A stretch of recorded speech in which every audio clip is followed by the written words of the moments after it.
Praise the Lord. Isa pong palakpak muli sa Lord. Hallelujah. In the best clap offering po sa ating Diyos. Yan na ba in the best?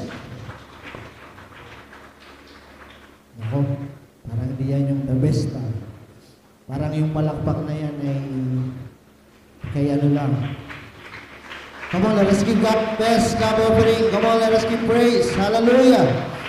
Hallelujah, Jesus. Yes, Lord. Tayo po isang daling manalangin muli. Hallelujah, Lord. Panginoon, salamat po sa umagang ito na kami muli, O Diyos, ay mag-aaral lang yung mga salita, Panginoon. Lord, salamat sa iyong dakilang presensya na patuloy namin naranasan sa umagang ito, Panginoon. At muli, O God, as we desire, Lord God, we want more of you, God. Nais naming makilala ka pa, O God. Nais naming maranasan pa ang iyong pag-ibig at ang iyong presensya sa aming buhay, Panginoon. Muli, Lord, sa iyo namin isinusuko ang aming buhay. At Panginoon, sa oras na ito, binubusan namin ang aming puso sa iyong mga salita, Panginoon. Ikaw ang manguna, O God. Ikaw ang mangusap, Panginoon Jesus. Salamat po, Lord. Muli, O Diyos, ikaw ang aming sinasamba at pinapupurihan.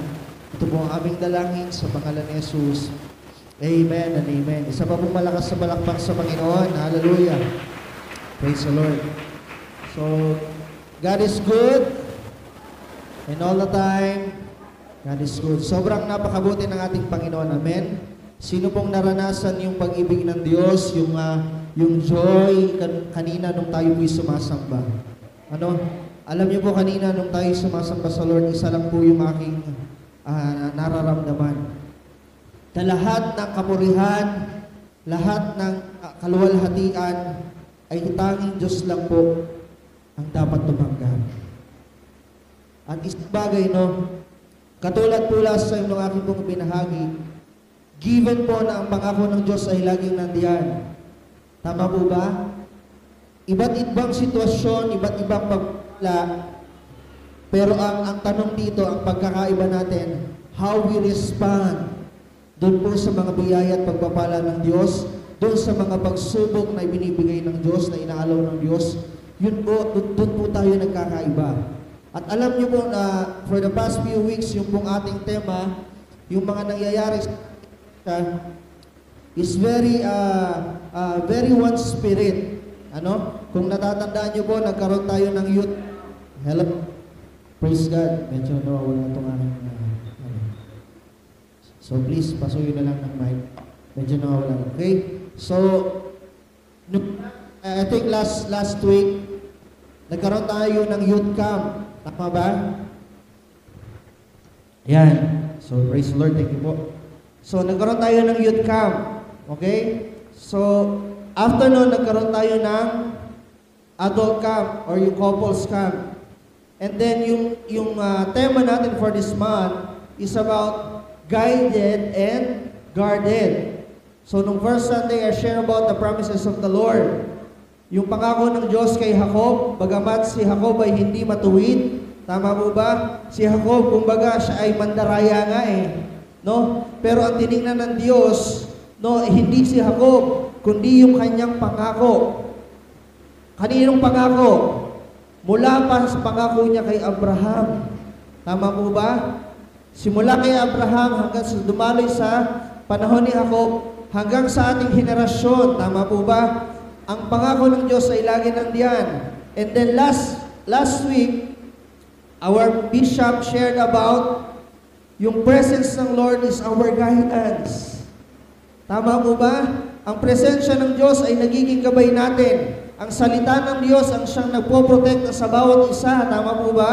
At isang bagay ang nagrema sa akin doon, yung kahuli-hulihang mensahe ng ating bishop na yung bagay or yung dahilan kung paano tayo ginagabayan ng Diyos ay saan? Through His words. Tama po ba? Through family and through church. So yung word na yun, alam niyo mo ba, sabi ko, Lord, grabe yung spirit na binibigay mo sa life in Christ. And last time, sinabi ko rin po, no, sinabi rin ng ating bishop na ang ating panahon po sa ngayon ay malaki na ang pagbabago. Tama ba? So dapat ang salita ng Diyos magkaroon ng matibay na pundasyon sa ating mga puso. Kasi pag ito'y wala, panigurado ko po, kakainin tayo ng sistema ng mundong ito. Tama po ba? At alam niyo po, napakagandang mensahe ang naisipahatid sa atin ng Panginoon sa umagang ito. It's about, yan po yung title na isi-share ko ngayon. Guided and Guarded, Building a Godly Family. Praise the Lord. Sino po dito kasama ang kanyang pamilya? Taas ang kamay. Asawa, yan. So praise the Lord, kasama natin ang ating family. And how many of you here, yung gusto na kanya pang ibang kapamilya ay makasama niya sa iglesia? Praise the Lord, lahat tayo.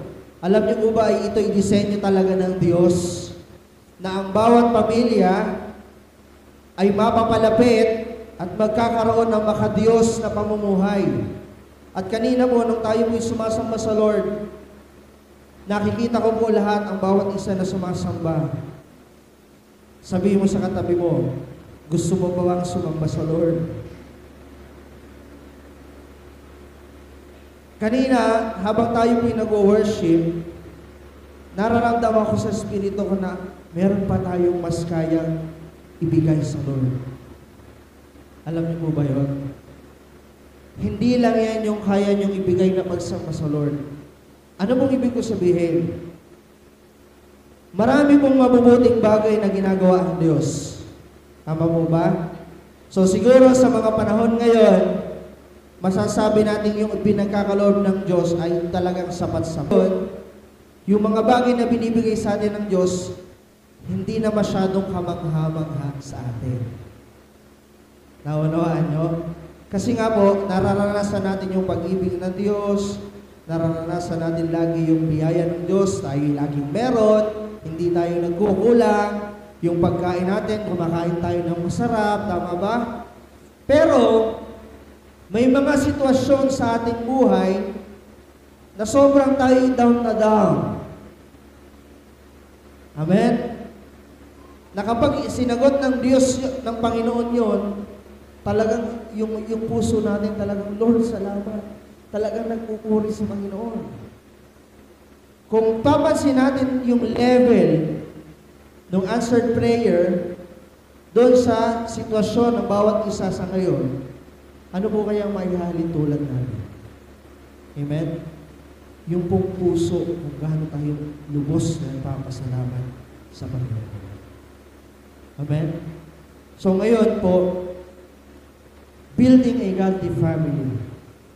Sino po dito nang gusto ang pamilya niya ay naglilingkod sa Diyos? Amen? So kaya po na sabi ko kanina, very timely, nagkaroon tayo ng youth camp, nagkaroon tayo ng adult camp, inaayos ng Diyos ang puso ng bawat kabataan. Kabataan, nandyan pa kayo? Can I hear an amen? Parang walang kabataan. Mga kabataan, can I hear an amen? Yan. So, dapat nga mga youth alive na alive. Okay? So, mga nanay at tatay, can I hear an amen? Inaayos ng Diyos, no? Inihahanda tayo ng Diyos sa kanyang pinaka-design, which is godly family. Ano?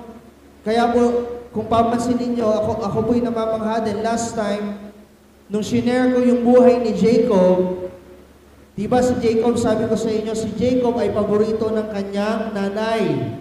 At si Esau naman ay paborito ng kanyang tatay.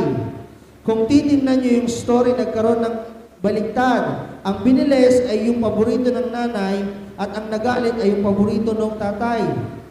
Kung isusuma natin, binibreak ng Lord yung mga ganong bagay, pinapakita sa atin upang magkaroon tayo ng maayos na pamilya. Hello? At alam niyo po, itong apat na bagay, no? Yung 4 keys in building a godly family, I just want to share na ang bawat isa, kung nais mo natin magkaroon ng isang makadiyos na pamilya, at ito po yung God's design sa church, yung makadiyos na iglesia, ito po yung dapat natin gawin. Amen? Okay. So, Psalms 127, verse 1. Ang sabi po diyan, if the Lord does not build the house, the work of the builders is useless. If the Lord does not protect the city, it does no good for the sentries to stand guard. Okay? Sa Tagalog po, ang sabi diyan, maliban nga na si Yahweh ang nagtatag nitong bahay, ang ginawa ng nagtayo ay wala ring kabuluhan. Maliban nga na si Yahweh ang lungsod ay gumabay, ang pagmamasid ng bantay ay walang saysay. Amen? So as an introductory verse, ang sabi doon, wala daw kabuluhan ng isang tahanan o isang bahay kung hindi ang Diyos ang nagtatag. At ang sabi pa doon, wala ring saysay ang pagmamasid ng isang bantay kung hindi ang Lord ang siyang gumagabay. Kita niyo po yung word na guided and guarded. Ako po'y namamangha kasi sabi ko nga, bawat mensahe na binibigay ng ating Lord kay Bishop, ibinababa yun sa atin. Ito po ay very timely, kaya dapat lagi tayong maging aware. Okay? So, bilang mananampalataya, ano pong sabi dito? Napakalinaw na ang Diyos dapat ang bumubuo ng ating tahanan. Tanungin mo nga katabi mo, si Lord ba ang bumuo ng tahanan mo? Hello? Hello? Praise the Lord. Ito po ang trend sa ibang bansa. Pwede na po ang same-sex marriage. Right? Pero dati, hindi pwede. Pero sa ngayon, hindi na siya bawal. Tama? Sa ibang bansa, I think, and also dito sa Pilipinas, it's okay to have divorce. Tama? Tama po ba? Nandiyan ba kayo? Yan po yung trend ng ating mundo. At kung titingnan po natin, sinabi rin yan sa Bible, no? Kung mapapansin nyo rin, ilang ulit na sinasabi po dito sa pulpito, na darating yung panahon ng ang mundo ay pasama na ng pasama. Okay? Ang mga tao ay magiging makasarili. No? Magiging palalo, magiging suwail. Nakikita nyo ba ang mga kabataan ngayon?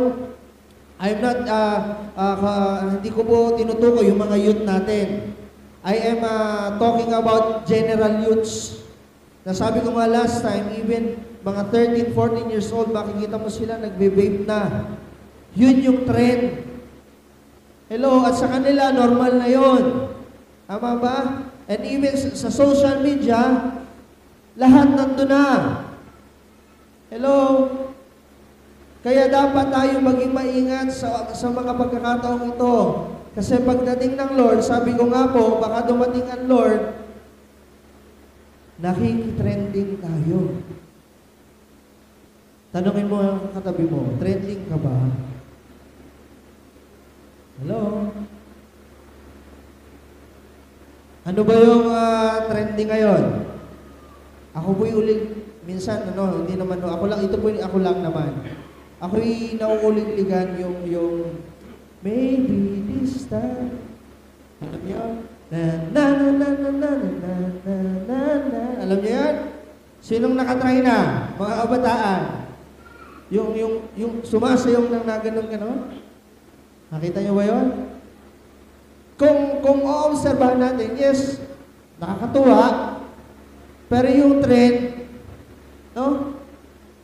Yung mga bata, ginagaya, okay lang.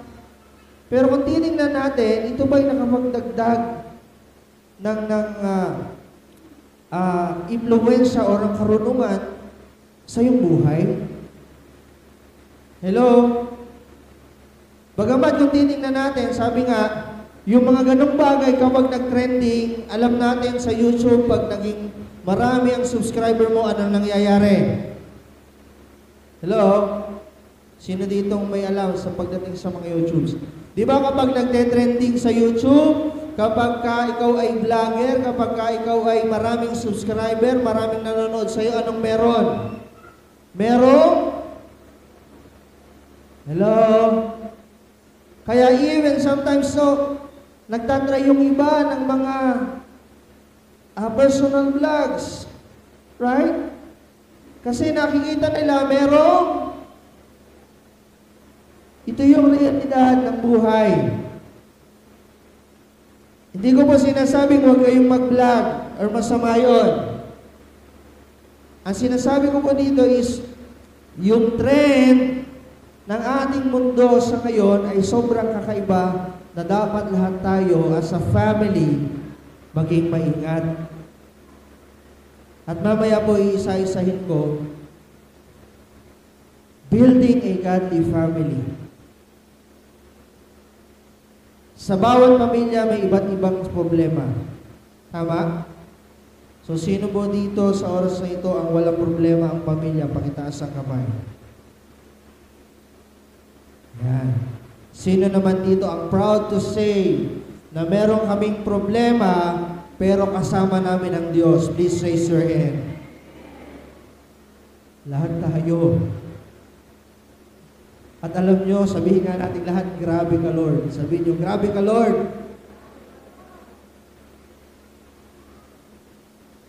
Alam natin na sa bawat sitwasyon o problema, yung challenges na ito, sinabi sa Bible, yun yung makapagpapatatag ng ating pananampalataya.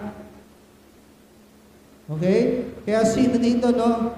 Sabihin lang natin sa kaway, sige pa. No? Sige pa, bigyan mo pa kami ng problema. Dahil alam natin, pagkatapos nito, meron pong biyaya ang Diyos. May pagpapalang dadating, hindi lamang financial. No? Alam natin na mga pagpapalang ito na mula sa Diyos ay hindi natin mauunawaan. Okay? So kaya, sabi dito, no? If the Lord does not build the house, the work of the builders is useless. Isang bagay, the center of our family must be Jesus. Okay? Ang sentro dapat ng ating pamilya ay laging ang ating Panginoong Yesus. Amen? So, punta na po tayo sa aking pong mensahe. Okay? So, 4 keys of building a family. May 4 na bagay po akong isi-share kung paano natin mabubuo ang ating pamilya. Not only our family sa ating pong personal, but also in life family. Sino po ditong inaangkin na siya ay life family? Please say amen. So, napakasarap na meron tayong pamilya. Amen? Okay. So, number 1 na kailangan ng isang pamilya is covenant. Sabihin nga natin covenant. Okay? Pag sinabing covenant, sabi ng dictionary, no, or sabi ng isang meaning, covenant is an unconditional commitment which is demonstrated supremely by God in the role of parent. Okay? So, covenant. So, sa mag-asawa, meron po tayong tinatawag na marriage contract. Tama ba? So, sa marriage contract na yon, yun po ay legal document para sabihin tayo po ay pinag-isa na. Tama po ba? Pero ang covenant, mas malalim po sa contract. Okay? Sa contract, nakalagay doon, ito ang gagawin mo, dapat gawin din ito. No? If you do this, he will do this. Pero sa covenant, mas malalim. No? Ito po yung sinasabi, no, kapag tayo kinakasal, sa mga naikasal, no, sasabihin doon sa lalaki, ikaw lalaki, tinatanggap mo ba si babae bilang iyong kabiyak sa hirap o sa ginhawa? Okay? Ba't kaya, ako'y nagtanong, ito po yung sarili ko lang namang itanong, ba't kaya hindi tinanong sa ginhawa o sa hirap? Ba't kaya una yung sa hirap at ginhawa? Nakita niyo yun? At sa mga mag-asawa, sa bawat pamilya, kung i-range mo yung percent, no, sa ngayon lahat, sa ngayon, i-range mo yung percentage ng hirap at ginhawa, ano kayang percentage ng hirap? Ano kayang percentage ng ginhawa? 50-50 kaya? No? Sasabihin ng iba ay parang 70-30. Ano yung 70%? Yung hirap. Hello? Tama ba? 30% yung ginhawa.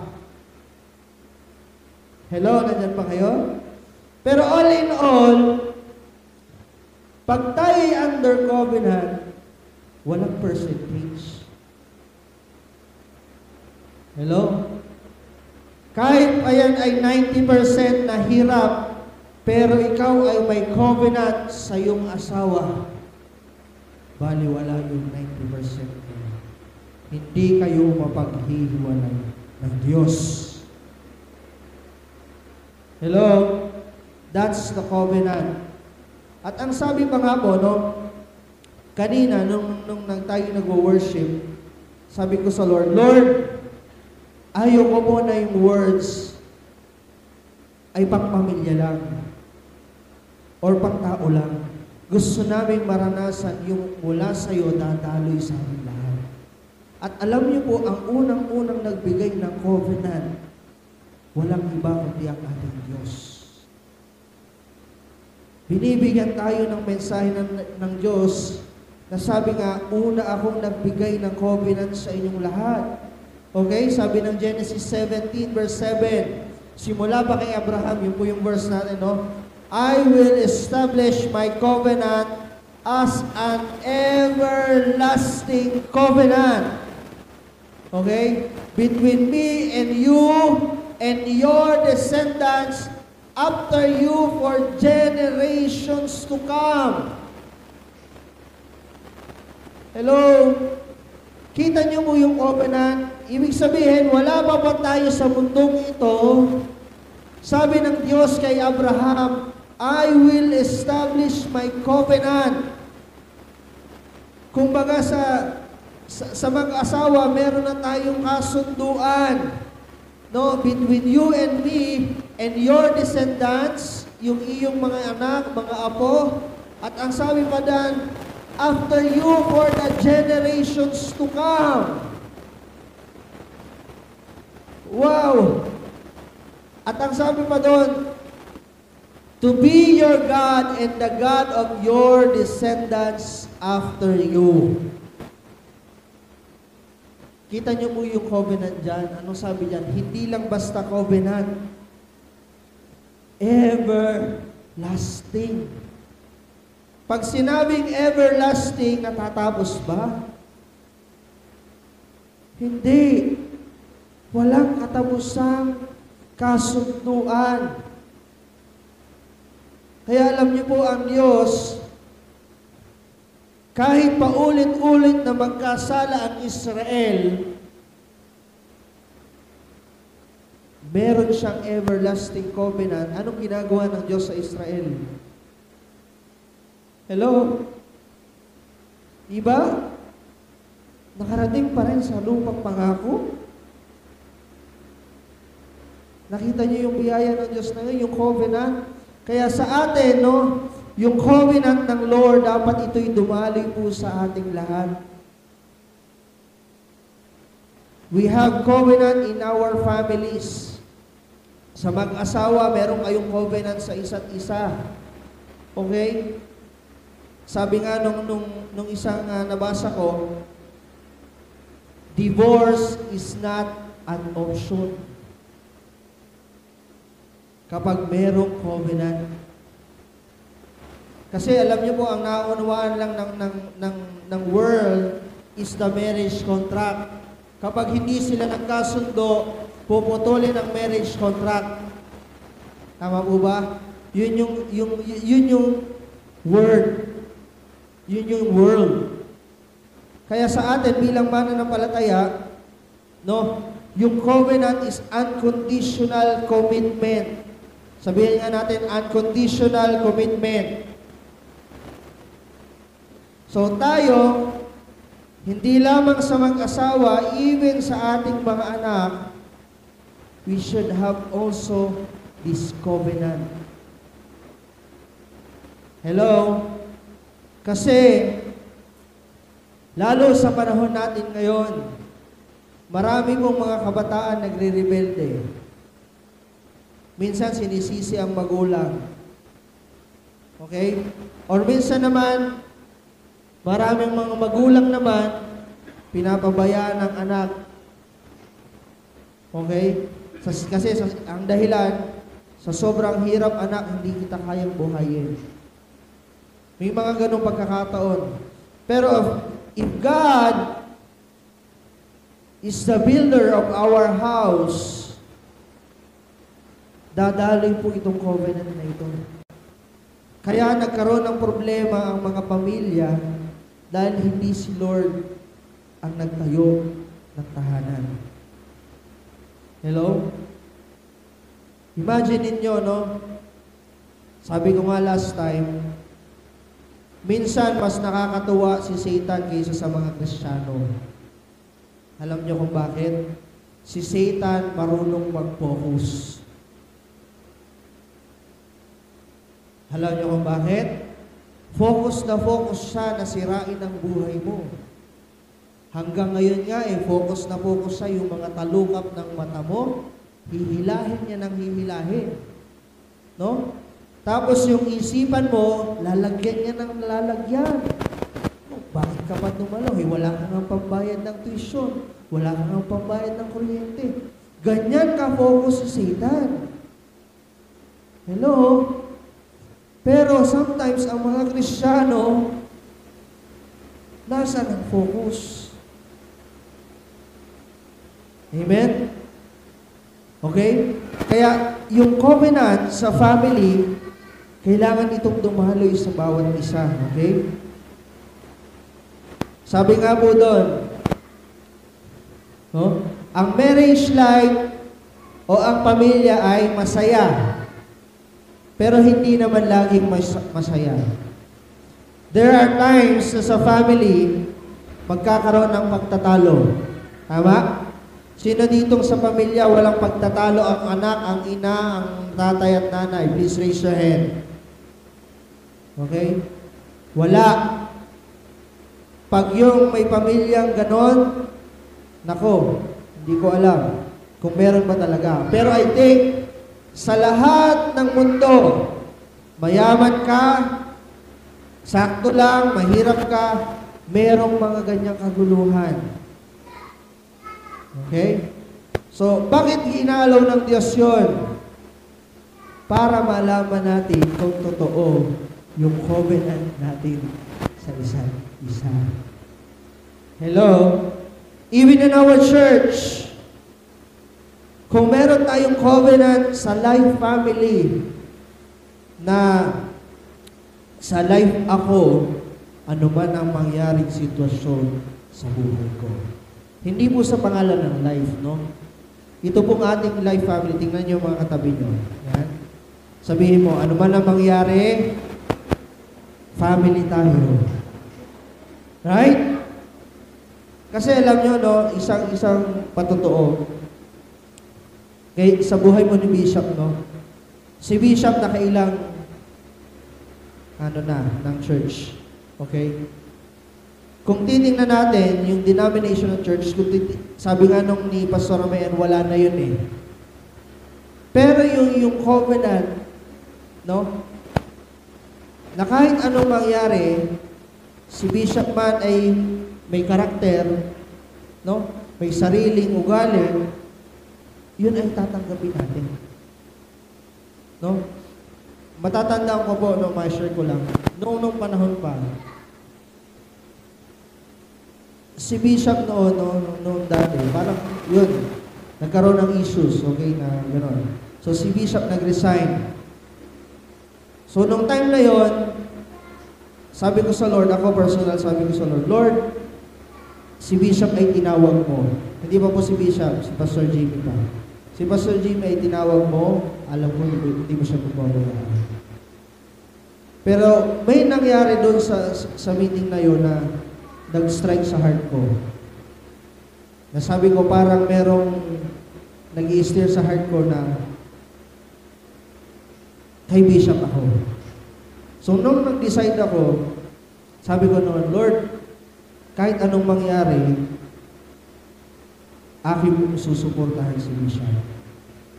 Hanggang sa ngayon po, no, si Bishop ay kilalang-kilala ko personally. Kahit noon po kami nandun pa, yan po ay pagka pupunta sa church, kami nila mga nung nasa church, lagi yung magagalit. Kami naman, magpupulasan kami, iba't ibang puntahan. Punta kami sa palengke, punta kami sa ganito, punta sa ganito, no? Kaya pag si Bishop po ay nakakapagsalita sa amin, sa ngayon, okay lang po sa amin. Kasi, may covenant, may family relationship, may godly heart. No? Kasi sabi ko nga, iba-iba ang karakter. Ako po ay hindi palaimik. Ano? Dito lang po ako madaldal pag nasa pulpito na. Alam po yan ni Bishop, hindi po ako palaimik. Pero, sa aking puso, itong life family na to, itong life, yung mga nakikita ko mga kabataan, poprotektahan ko ano man mangyari. Hindi ko iiwanan, hindi ko pababayaan, lagi kong isasama sa buhay. That is the covenant. No? Kahit masabihin tayo po ay magkagalit-galit, dahil natapakan ni sister yung paa mo, o ikaw man ay nadaig dahil yung damit niya ay ang ganda, yung sa'yo hindi. No? Yung kanyang sapatos ay bago, yung iyo'y luma. Kahit anong sitwasyon, tayo po ay pamilya. Amen? Palakpakan nga po natin ng Lord. Covenant. Gusto ko rin i-share si Kuya Roldan. Nakita ko si Kuya Roldan. Si Kuya Roldan, nakailan na rin yan. Ano? Minsan, pasaway, huwag mong sabihin hindi ka pasaway. Tama ba?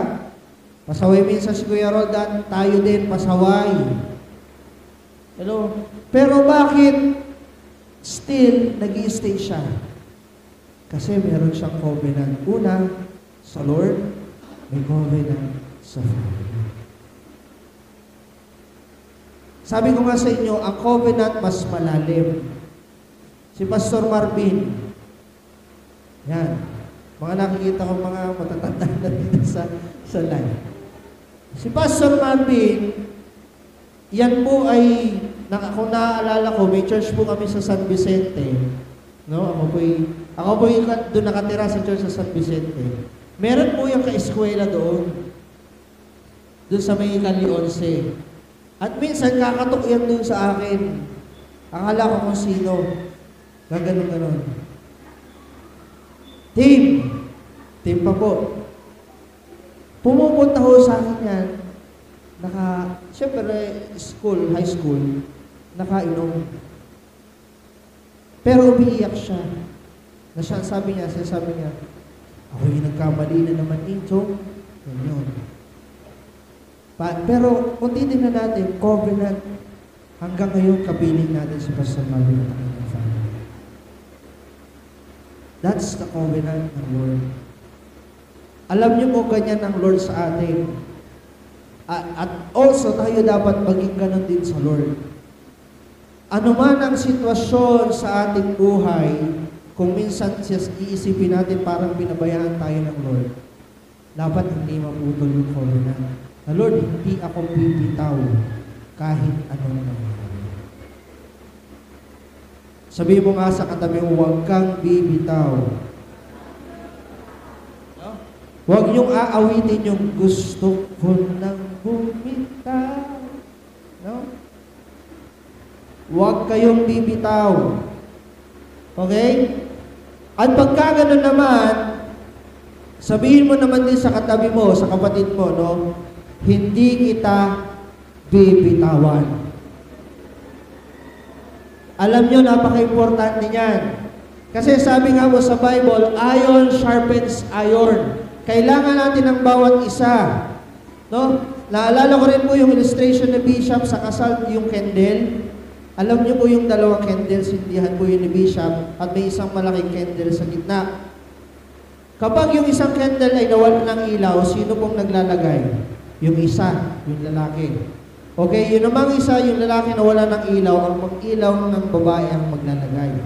Pero paano kung yung dalawang ilaw, babae at lalaki ay nawala na ng ilaw? Sino pong naglalagay? Ang Diyos.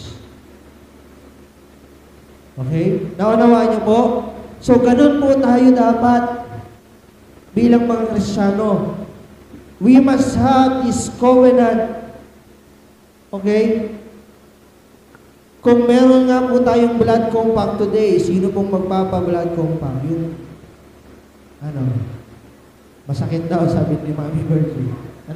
Kung meron man ngayon, no, sa Life in Christ, kasi ganun po ang kasunduan. Blood to blood. So, ginawa ng Diyos sa ating lahat yon. Okay? That's the everlasting covenant na meron tayo. Amen? Palakpakan nga po natin ang Diyos. Naunawaan po ba natin? In order for us to have a godly family, sa family natin, our personal life, sa family natin, sa life in Christ, we must have this covenant, the unconditional commitment. Okay? So, walang sabi-sabi, kahit hindi maganda ang ugali, tanggapin. Okay? Kahit yan ay laging madaming sinasabi, tanggapin. Kasi we have an everlasting covenant. Okay? Pangalawa. Ano po yung pangalawa? Grace. Sabihin nga natin, grace. Sabi dyan, Ephesians 4:32, be kind and compassionate to one another, forgiving each other just as Christ, God, forgave you. Sa isang family, kailangan ng grace. Ang sabi doon, grace not law. Okay? In the Old Testament, nagkaroon po ng law.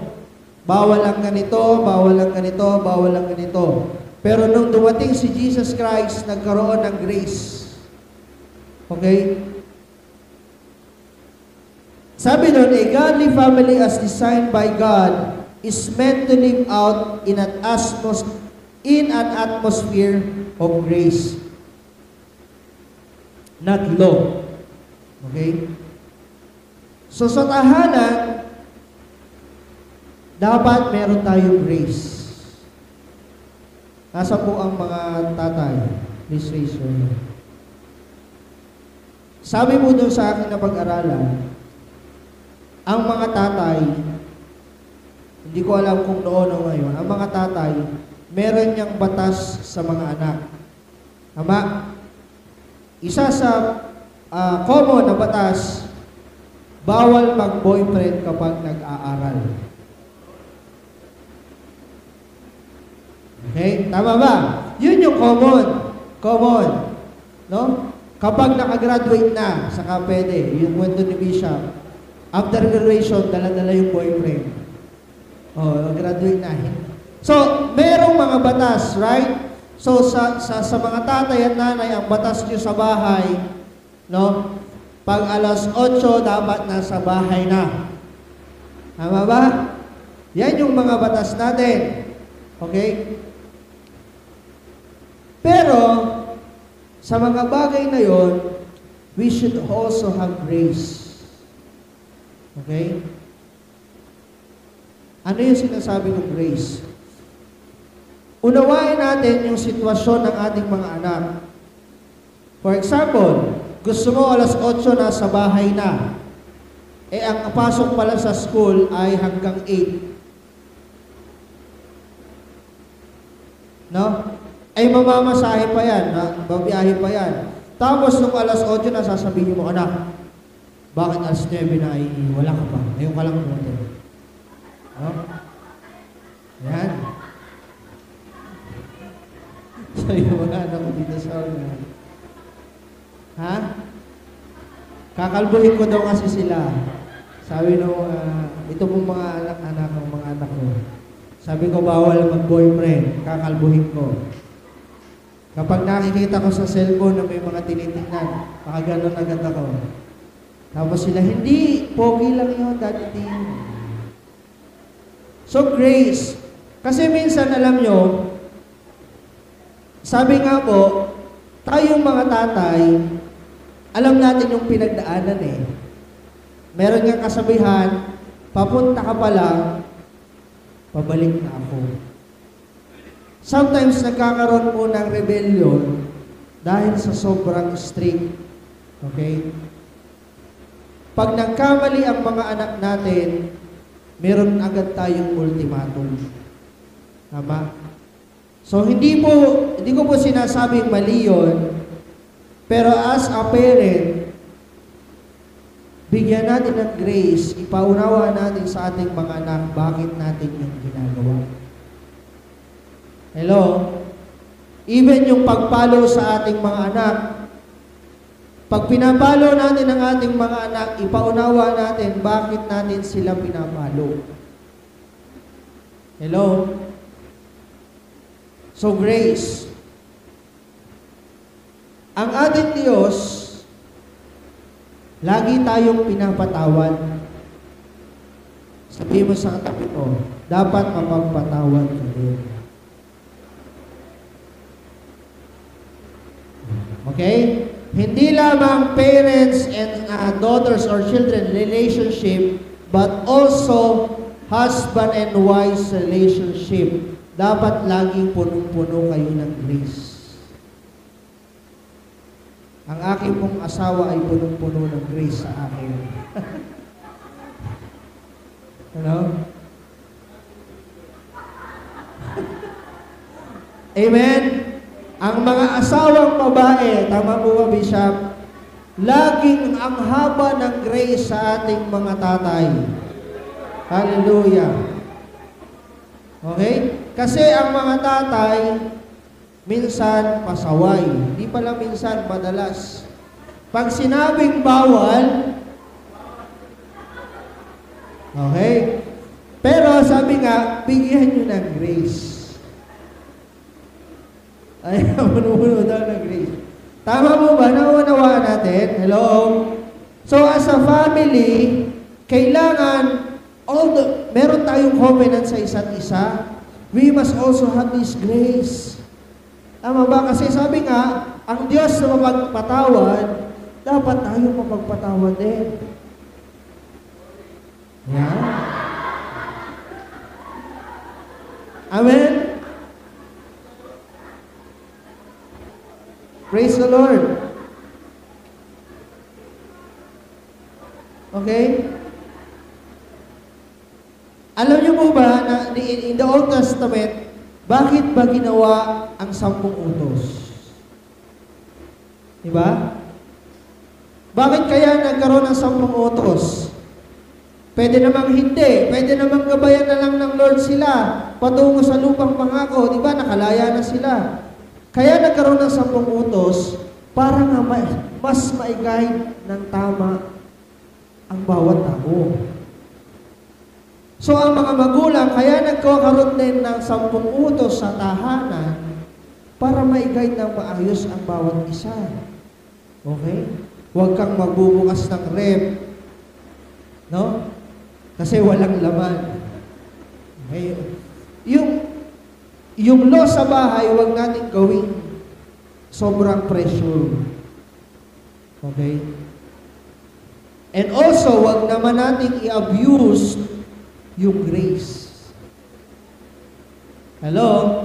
Bagamat may grace ang Diyos sa ating lahat, no? Wag natin itong i-abuse. Okay? At alam niyo ba yung pag-abuse ng grace, ang may kasalanan niyan, walang iba kundi si Satanas. Kaya minsan na-abuse ang grace kasi naniniwala tayo, no, ini-insert ng Lord ng kaaway sa atin, ay, ang Diyos mo punong-puno ng grace. Hello? Nakukuha niyo po yung point ko? Even sa Bible, si Satan alam ang salita ng Diyos. Hello? Ay, patatawarin ka naman ng Diyos. Sige na. Kailangan mo kasi. Nakukuha niyo po? So sometimes, kung hindi tayo aware, no, yung grace na binibigay ng Diyos, yun din yung gagamitin ng kaaway para ma-fall or magkaroon tayo ng abuse grace. Hello? Kaya sa atin bilang mga Kristiyano, okay, number 1, meron tayong covenant, meron tayong grace na lagi nating ipapasuri sa ating Diyos. Hello? Andiyan po ba kayo? Sa mga anak naman, yan, lalo sa mga anak. Ito yung very common na abuse grace sa mga anak. Ang mga anak, ba't natin pinagbabawalang mag-cellphone? Hello? Ngayong panahon natin. Sasabihin ng mga anak, si nanay naman, ay nagse-cellphone lang, nag-YouTube lang naman eh. Pero yung pinaghimpilan yung maghihimpil ng pinggan, maghapon na hindi mo pa nagagawa.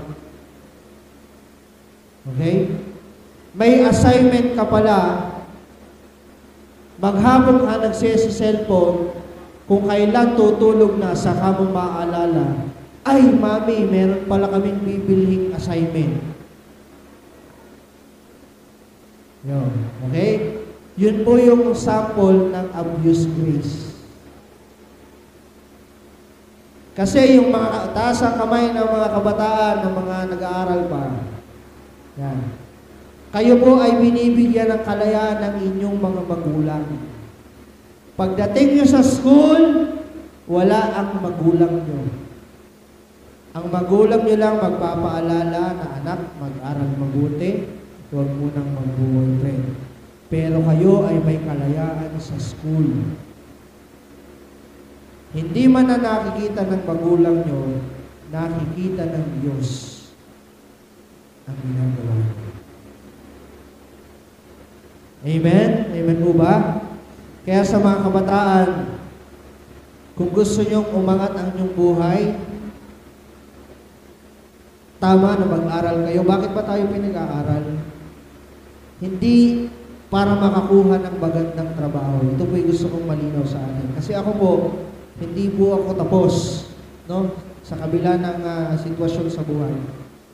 Dito ko naunawaan na kaya pala tayo pinag-aaral, magkaroon tayo ng learnings. Okay? Hindi para magkatrabaho, kundi para pag nagkatrabaho tayo, alam nating harapin yung bawat hamon sa hinaharap. Example na lang, hindi ka marunong sa math, ay bibili ka sa tindahan, no? Ang bayad mo, 500, no? Bumili ka ng manok na tigpo 400 pesos. Okay? Ang sukli sa'yo, piso. Ay, okay lang. Dapat 100. Okay, doon sa mga basic na yon, yung mga basic knowledge natin sa schools, yun yung magagamit natin sa ating buhay. At yung mga basic challenges sa school, yun yung magagamit natin pag tayo nagkatrabaho na, nagkaroon tayo ng sariling business, nagkaroon tayo ng sariling pamilya. Amen? Palakpakan nga po natin ang Lord. Praise the Lord. Next. After covenant, next is grace, next is empowering. Love the Lord your God with all your heart and with all your soul and with all your strength. These commandments that I gave you today are to be in your hearts. Verse 7, hindi sakalin ang mga bata. Nakukuha niyo po yung point. So, katulad ng ating mga ginagawa sa ngayon, nakakatuwa po yung ating mga bata, number one best example niyan, dinadala natin sa church. Tinuturoan natin na sumamba sa Lord. Tinuturoan natin magbasa ng Bible. No? So, ito yung empowerment na sinasabi. Hindi siya talaga naging empower. No? Sometimes yung mga tatay pa ang kasama sa pag-inom. Tama? Nakikita ng mga anak na yung tatay ay naninigarilyo, so okay lang. So as a parent, kailangan maging role model tayo sa ating mga anak. Okay? Kung paano ang Diyos ay nagiging role model sa ating lahat. Sabi ni Pablo, imitate me as I imitate Christ. So ang gagayahin natin ay ang Diyos. Kung ang Diyos ay mabuti, dapat tayo maging mabuti. Okay? Kasi sabi nga, kung anong nakikita ng bata, siyang gagayahin nito. Tama po ba? Kaya, sa atin, no, to have a godly family, kailangan meron tayong unconditional commitment, which is covenant. Sunod is grace. At pangatlo is yung empowerment. Turuan natin ang bawat isa, no, kung ang ating husbands or wives ay hindi pa mananampalataya, turuan natin sila. Empowerment. No? Palakasin natin sila sa salita ng Diyos, hindi sa salita ng Facebook. Kasi minsan, kinukuha natin ng word sa Facebook, binibigay natin sa ating mga anak. No? Kung anong ipinapakain natin sa anak, yun yung magiging sila. Tama po ba? So, isang nakakatuwa din na gusto ko pong i-testify. Si Saint. No?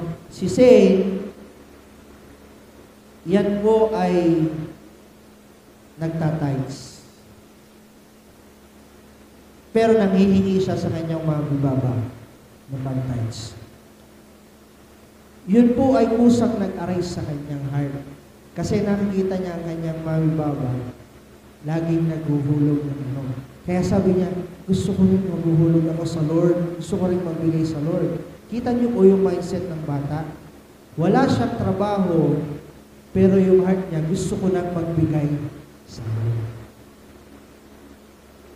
So, na-empower yung bata kasi laging nasa church. Mawawala yung kaisipan ng bata na sa church laging nanghihingi. Hello? Yung mga nasa bus na nagsishare, kasi pagdating ng panahon sila mo ibabiyahe din, mawawala yung kaisipan nila na yung mga taong ito ay nanghihingi para sa iglesia. Kasi bakit? Na-empower natin sila, na-train natin sila na ang pagmamahal sa Diyos, bagamat hindi kailangan ng Diyos ang pera, one way of showing our love to God is giving. Tama mo ba? I don't know kung tayong lahat dito, minsan nagdadawat pa rin about giving. So as Life Family, kailangan marunong tayong magbigay, tinuturuan tayong magbigay. Right? Hindi na tayo magkakaroon ng agam-agam sa pagbibigay. Kasi sabi ko nga sa inyo, ang Diyos hindi kailangan ng salapi. Okay? Pero ang iglesia nangangailangan. Nasa world tayo may mga pangailangan. Kung makikita natin itong church natin, kanino ba galing to? Hindi naman instantly binigay ng Diyos. Ito po'y galing sa ating lahat. Pinagtulong-tulungan natin because of this empowering. Na-train tayo ni Bishop na magbigay. Alam niyo po, isang, lagi niyang pinapatotoo, every time magkakaroon tayo ng bisita, natutuwa yung bisita. Kasi why? Naturuan tayo na magbigay o mag-honor sa mga lingkod ng Diyos. Tama ba? So, dapat wala na tayong question. No? Kasi baka mamaya may agam-agam pa ay baka kung saan lang dalhin ni Bishop Are. Baka reimburse lang ni Bishop at mabili ng gamot pang dialysis. No. God is faithful. Kahit hindi kayo magbigay, God is still faithful. So yung ginagawa at pagtuturo sa ating magbigay, mga youths, no? Kaya din sa mga youth life party, kayo po'y tinuturuan din magbigay as a student. No? It is for you. Para matutunan natin na hindi tayo matake hold ng pera. Nang lahat ng yaman sa mundo mawawala, ang Diyos pati ang nagbibigay ng lahat ng yan. Amen po ba? So, empowering. Number 1, covenant. Number 2, grace. Number 3, empowering. And last, intimacy. Sabihin nga natin, intimacy. So, sabi dyan, therefore, shall a man leave his father and his mother and shall be live into his wife and they shall be one flesh. So, pag sinabing intimacy, sa mag-asawa, ito yung closeness. Na hindi mo siya makikita sa outside. Okay? Sa family, sabi doon, intimacy, not distance. Knowing Him and also to be known. Okay? Sino mo dito kilala niya ang kanyang mga anak? Tama? Yung anak mo, kilala ba nung kaibigan niya? Tama? Bagamat kilala, pero yung karakter, yung likes at dislikes nung anak mo, hindi niya alam. Alam niyo, naunawa niyo po? Yung intimacy sa family, napaka-importante po niyan. Okay? Communication is the best way, okay, to have intimacy. So sa hapagkainan, tama po ba? Kapag kayo kumakain, nandiyan yung tawanan. Tama ba? Kahit ang pagkain nyo yung tuyo, na may suka, na minsan may gata, sarap, no? Kamay-kamay kayo, no? Sama-sama kayo sa isang hapag. Tama ba? So, may closeness. Tama ba? So, yun yung kailangan natin. Also, in our intimacy with God, ganun din dapat. No? Para magkaroon tayo ng godly family na ang sentro ay Diyos, we should also have intimacy. Alam ng Diyos kung sino ka. Ang tanong, kilala mo ba talaga ang Diyos? Sa mga anak, please raise your hand. Mga anak, yan. Kilala niyo ba si nanay at tatay? Sobrang kilala, tama? Yung kakulitan nila, alam nyo? Yes na yes. Tama ba? Kasi nga, merong intimacy. Sa mga mag-asawa, ganun din. Alam nyo ang kahinaan ng asawa nyo. Alam nyo rin ang kanyang gusto. Alam nyo ang kanyang paborito. Alam nyo ang ayaw niya. Dapat alam nyo kung saan siya allergy. Tama? Kasi, yun ang ibig sabihin, merong closeness. So, sa atin, bilang mananampalataya, bilang life family, no? We should also know everyone. Alam mo dapat na si sister, kapag natabing mo, medyo, siya, yung magagalitin. Huwag mo tatabingin. Kasi baka mamaya, alam mo na magagalitin pag tinabing mo ba na tinabing? No? Alam mo nang siya ay bugnutin, bubugnutin mo pa lalo. Hello? Naunawaan niyo yun? So, isa pa rin sa naalala ko, yung bonding as family, hindi yan matatawaran ng kahit anong bagay. ng kahit anong salapi. Naniniwala kayo, Lord? Yung sinasabi ko pong kakain lang kayo ng tuyo, pero kayo sama-sama, hindi po yun matatawaran ng kahit anong salapi. Natatandaan ko po, kaya po nabuo yung kapihan. Ano po? Nung kami nila Bishop, I think doon pa yun sa may LC, nabuo yung kapihan dahil yung mga kabataan noon, magtitipon-tipon lang, si Bishop maglalagay ng sombrero, patak-patak, at magluluto ng miswa para maiba naman. Ano? Bibili ng budong para maiba naman. At hanggang alas 9, alas 10, alas 12 ng gabi, nagsisharing po yung mga kabataan. Hindi yun matatawaran. Amen? So, a piece of advice. Kapag si Bishop ay nakaupo na dyan, tayo ilogan natin siya. No? Kasi napakahalaga na tayo as life family, nagkakaroon ng sama-sama. Yun po ang hindi matatawaran. Amen? Naunawaan niyo po. Palakpakan nga natin ang Lord. Okay. So last verse. Actually, ito po yung talagang pinaka-verse na inilagay ko dyan. Ephesians 5:21. Ito po ay pinaka-summary nung Ephesians 5:22 hanggang 33, Ephesians 6, verse 1 hanggang 5. Submitting yourselves one to another in the fear of God. Sabihin nga natin, in the fear of God. Yung mga sumusunod po niyang words, verse 22, wives, submit yourselves to your own husbands as unto the Lord. Verse 23, for husband is the head of the wife, even as Christ is the head of the church. Okay? Therefore, as the church is subject unto Christ, let the wives be there to their own husbands in everything. Sabi naman po ng verse 25, husband, love your wives. Okay?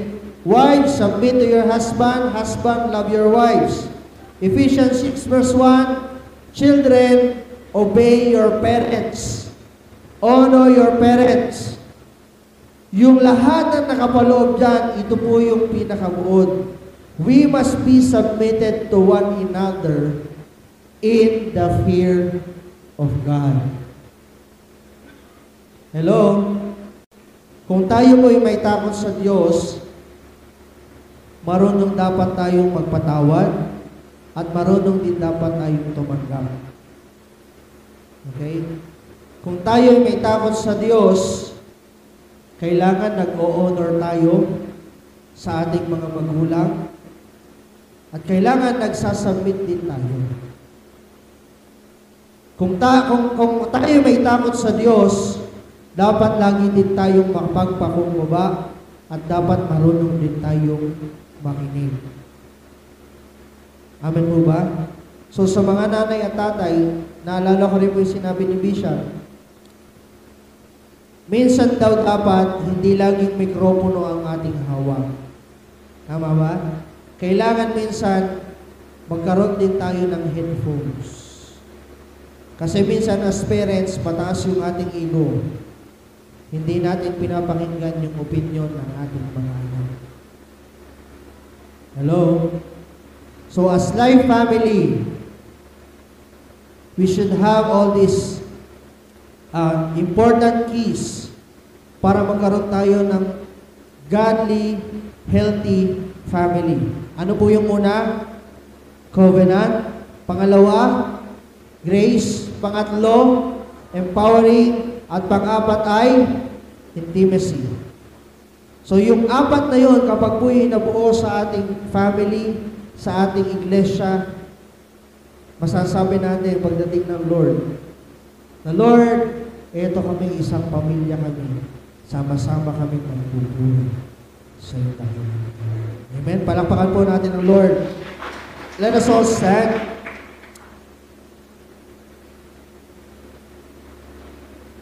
Nawa po ay meron tayong natutunan at naunawaan. Okay? So, sabi ko nga po, ang bawat pamilya, mga personal families natin, meron po tayong mga pagsubok. Hindi yan po ay given, inaalaw ng Diyos to test our faith. Kanino? Sa ating Panginoon. Yung first verse na sinabi ko, unless the Lord builds the house, maliban ng Diyos ang nagtatag nitong tahanan, ang pagpapagal ng bumuo nito ay mawawala ng kabuuan. Kaya sa ating family, let God be the builder. Let God be the foundation of our family. Okay? So, yung mga family sa oras mong ito, pwede mo bang magsama-sama kayo? Okay? Magsama-sama tayo as family. Okay? Yan.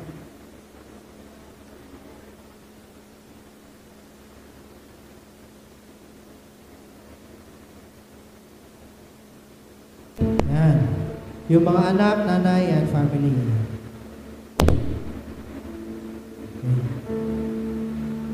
So ngayon, akapin mo yung family mo. Sabihin nyo sa isa't isa, mahal na mahal ko kayo. Mahal na mahal kita. Love you, baby. Sabihin mo sa katabi mo, sa family mo, tatanggapin kita kahit anong mangyari.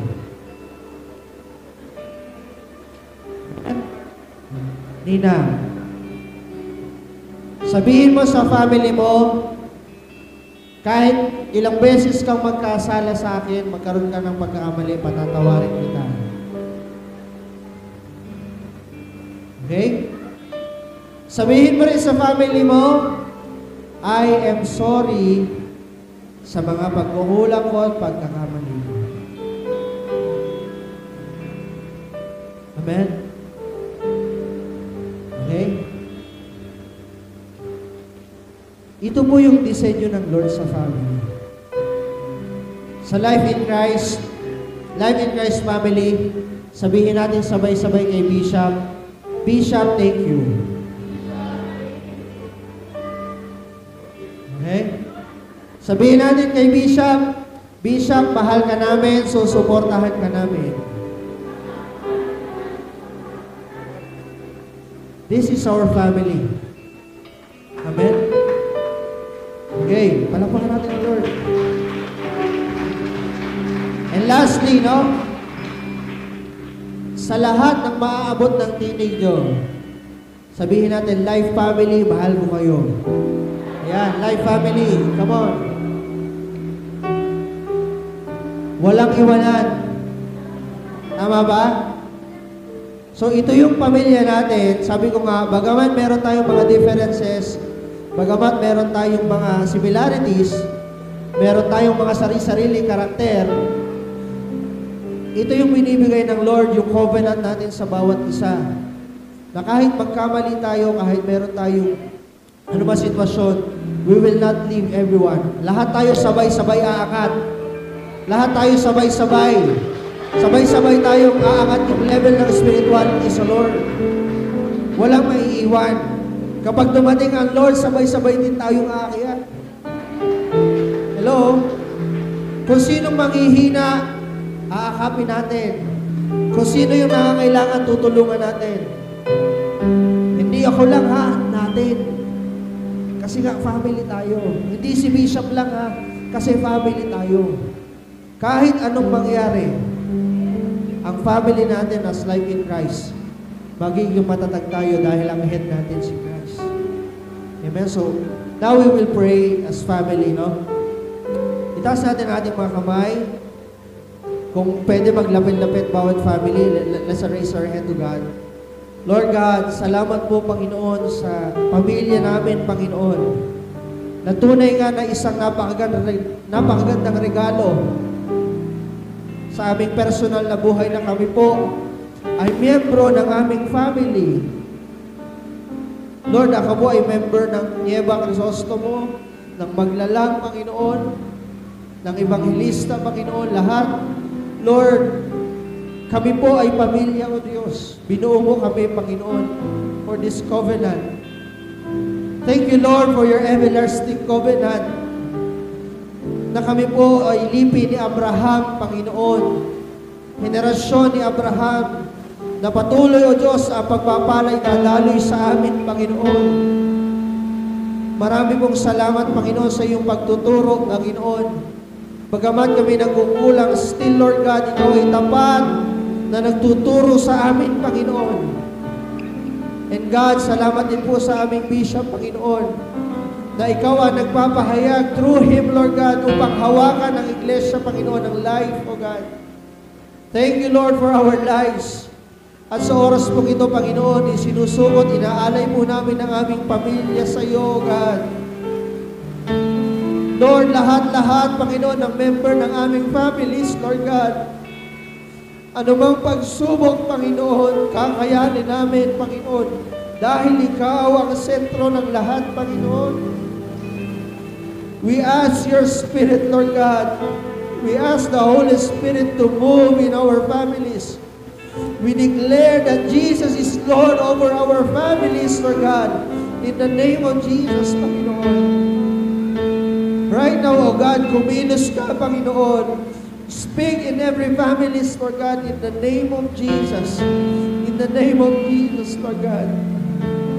Tulungan mo kami, Panginoon, sapagkat ikaw ang bumuo ng aming buong pamilya, O Diyos.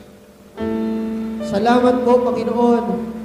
At sa oras pang ito, Panginoon, as we declare, Lord God, sinabi mo sa iyong salita na kung isa man ang nakakilala sa iyo, Panginoon, ang buong pamilya, O Diyos, ay maliligtas, Panginoon. Right now, we declare, every family, Lord God, in the name of Jesus, will receive salvation, Lord God, in the name of Jesus, Panginoon. Salamat po, O Diyos, maging sa mensahe, Panginoon, na binigay mo sa amin, Lord God. Patuloy na ito po'y maisagawa namin, O God, sa tulong ng banal mong Espiritu, Panginoon. Marami pong salamat. Lord, we raise our hand as a sign of surrender, Lord God. Ang pagtitiwalaan namin ay nasa iyo, Panginoon. Salamat po, Panginoon. Receive all the glory, all the honor, and thanksgiving. In Jesus' mighty name we pray. Amen and amen. Praise the Lord.